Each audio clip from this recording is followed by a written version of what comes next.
राधे राधे, जय श्री कृष्णा सभी को, जय माता दी। देखिए, बहुत ही पावन दिन चल रहे हैं, नवरात्रि चल रही है, तो नवरात्रि की बहुत बहुत शुभकामनाएं सभी को। माता रानी सभी की इच्छाएं पूरी की करे। देखिए, जब हम ये गाते हैं, नहीं मांगते धनी और दौलत, ना चांदी ना सोना, हम तो मांगे माँ तेरे मन में एक छोटा सा कोना, तो अधिकतर लोगों के मन में ये सवाल आता है कि मांगते तो हम धन दौलत ही हैं, तो फिर हम ये गाते क्यों हैं? तो देखिए, उसका एक कारण है, और कारण क्या है कि हम जिससे मांग रहे हैं वो माँ है, और माँ को ये बताने की जरूरत नहीं होती कि हमें क्या चाहिए। माँ को तो बिन बताए सब कुछ पता होता है। जिस प्रकार छोटा बच्चा जब गोदी का बच्चा होता है वो नहीं बता पाता है कि वो भूखा है, लेकिन माँ समझ जाती है कि बच्चे को दूध चाहिए। उसी प्रकार हमें माँ से कहने की जरूरत नहीं होती है कि हमें क्या चाहिए, वो खुद ब खुद जानती है, वो खुद ही हमें सब देती है। अब देखिए, कुछ लोग जब मंदिर जाते हैं, मैं कुछ की बात कर रही हूँ, सभी की नहीं, तो जो ऐसा नहीं करते हैं वो दिल पे न लें। कुछ लोग मंदिर जाते हैं और मंदिर जाने के बाद जब माता के सामने, माता रानी के सामने खड़े हो जाते हैं, तो तुरंत उनका क्या काम होता है? सबसे पहले हाथ जोड़ेंगे और फिर आंखें बंद कर लेंगे और अपना गाना चालू कर देंगे जो उन्हें चाहिए होता है। माता रानी ये दे दो, ये दे दो, ये दे दो, ये दे दो, ये दे दो। क्या है भैया, क्या है ये सब? आप मंदिर जा रहे हो, अच्छी बात है। कोई साल में जाता है, कोई 6 महीने में जाता है, कोई डेली जाता है, कोई हर हफ्ते जाता है, लेकिन जब भी मंदिर जाओ यही राग अलाप करना कि ये दे दो, ये दे दो, ये दे दो। अरे कभी तो माता रानी से कह के देखिए कि माता रानी हम आपसे मिलने आए, कहकर देखिए उन्हें। आपको उनसे मांगने की जरूरत नहीं है, उन्हें पता है आपको क्या चाहिए। अरे वो आपको 10 लाख देने के चक्कर में है और आप 2 लाख मांग के आ जाते हो, तो फिर 2 लाख ही मिलेंगे, 10 लाख कैसे मिलेंगे? जब 2 लाख मांगे हैं तो 2 ही मिलेंगे, 10 कैसे मिलेंगे? और पता लगा माता रानी हमें 10 लाख दिलाने का इंतजाम कर रही थी। तो माता रानी से कभी मांगिए मत, भाव रखिए, उनसे अपने आप को कनेक्ट कीजिए कि माता रानी हम आपके बच्चे हैं, ऐसा भाव रखिए। एक काम निपटाने के तौर पे पूजा नहीं करनी है। और जब माता रानी से आप मिलने जाते हो तो अच्छे से बन ठन के जाया करो मंदिर, क्योंकि जब हम देखिए किसी रिश्तेदार के घर जब हम जाते हैं तो हम खूब सज संवर कर जाते हैं, और अगर हम मंदिर जा रहे हैं और मंदिर पास वाला है तो हम कहते हैं चलो तो ऐसे ही सिंपल सूट पहन लेते हैं, चलो मंदिर। क्यों भाई? माता रानी से ज्यादा बड़े हो गए हैं रिश्तेदार, जो जब रिश्तेदारों के घर जाते हैं तो हम इतना बन ठन के जाते हैं, और माता रानी से मिलने जाएंगे तो ऐसे ही चल दो जी। अरे खूब सज संवर के जाया करो माता रानी से मिलने, और खुली आंखों से उनके दर्शन किया कीजिए। आंखें खोलो, दर्शन करो। अगर उनके सामने जाकर भी आपको हाथ जोड़कर आंखें बंद करके ही खड़ा होना है तो फिर घर में ही आंखें बंद करके खड़े हो जाइए। सौभाग्य होता है उन लोगों का जो माता के मंदिर जाकर उनकी प्रतिमा के सामने पहुंच जाते हैं और उनके दर्शन करते हैं।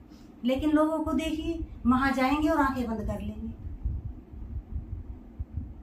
आंखें बंद नहीं करनी है, खुली आंखों से माता रानी के दर्शन कीजिए। और आपका कोई भी इष्ट हो, कृष्ण जी हो, शिव जी हो, हनुमान जी हो, कोई भी हो, किसी भी इष्ट के सामने जब आप खड़े होते हैं तो कृपया आंखें बंद मत कीजिए, खुली आंखों से उनके दर्शन कीजिए।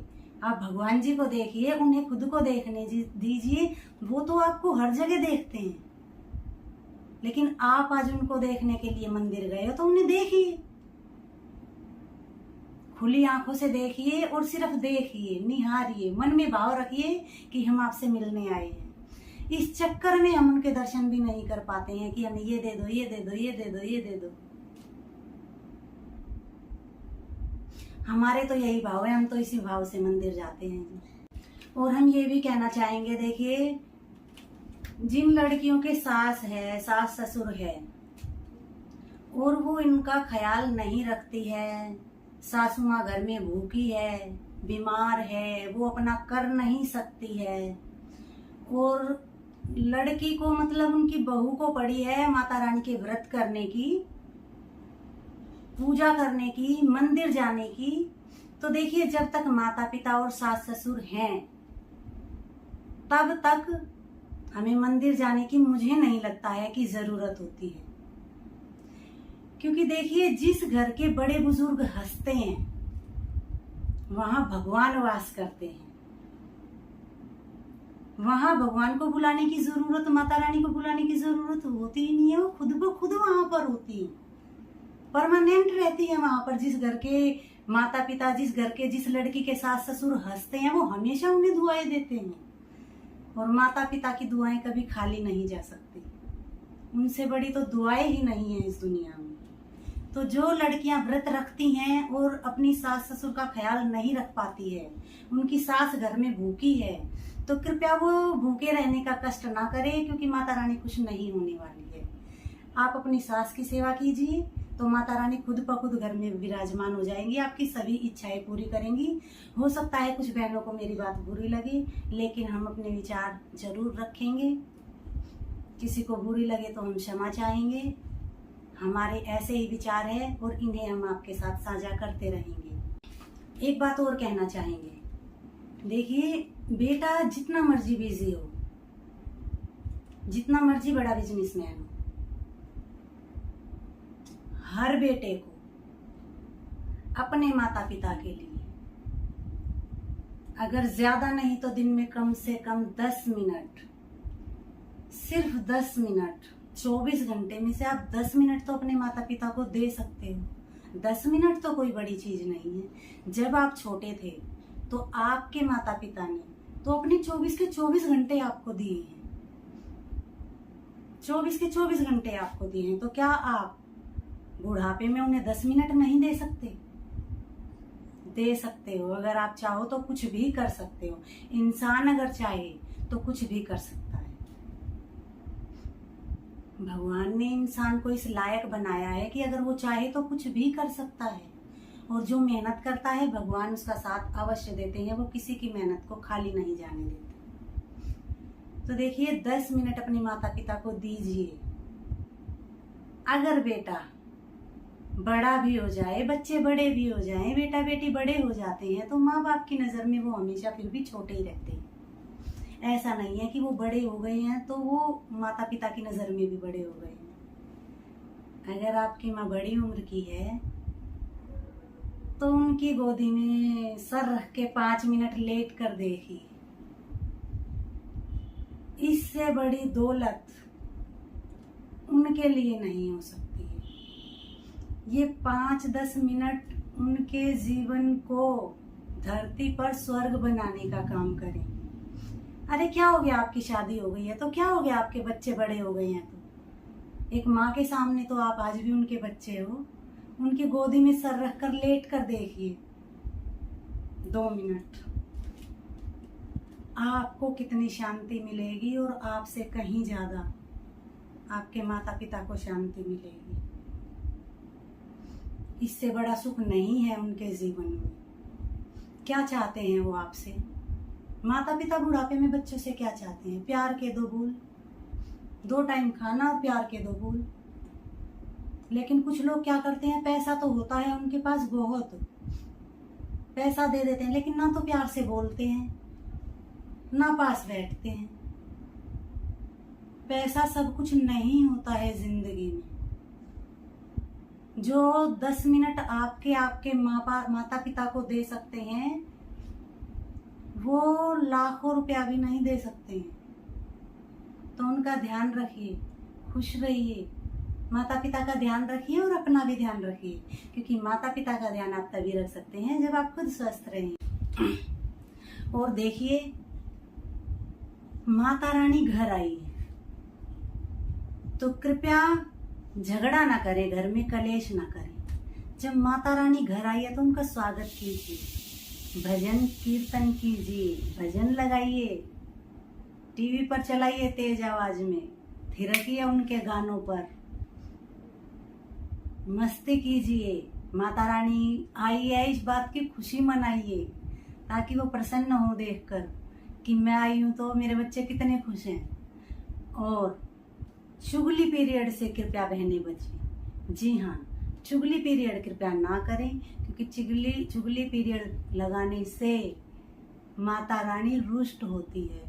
तो इन दिनों में कृपया चुगली ना करें, माता रानी के भजन लगाइए, घर का माहौल सुख शांतिपूर्ण रखिए और कलेश भूल कर भी ना करेगा। जी हाँ, कलेश से बचिए, क्योंकि बहुत से लोग होते हैं जो कलेश करने में बहुत इंटरेस्टेड होते हैं, उन्हें कलेश करने का बहाना चाहिए होता है।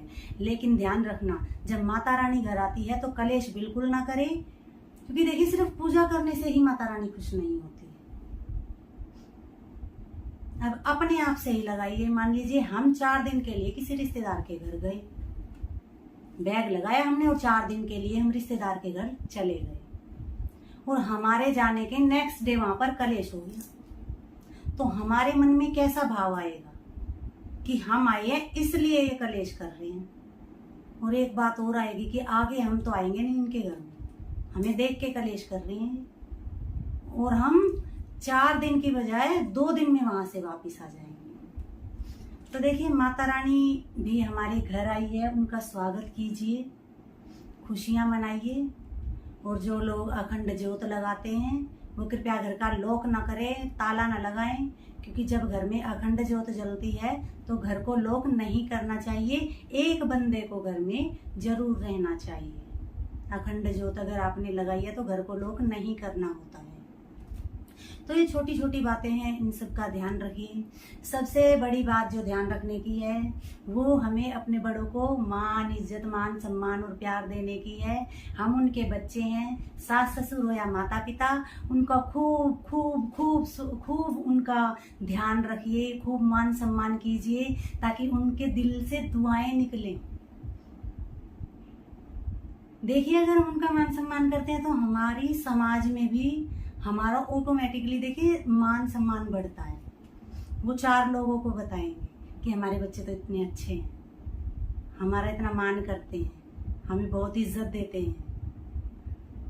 तो हम अपने माता पिता को मान दे रहे हैं देखिए, और इज्जत हमारी समाज में बढ़ रही है। तो इसमें घाटा तो है ही नहीं। माँ बाप की दुआएं बटोरिए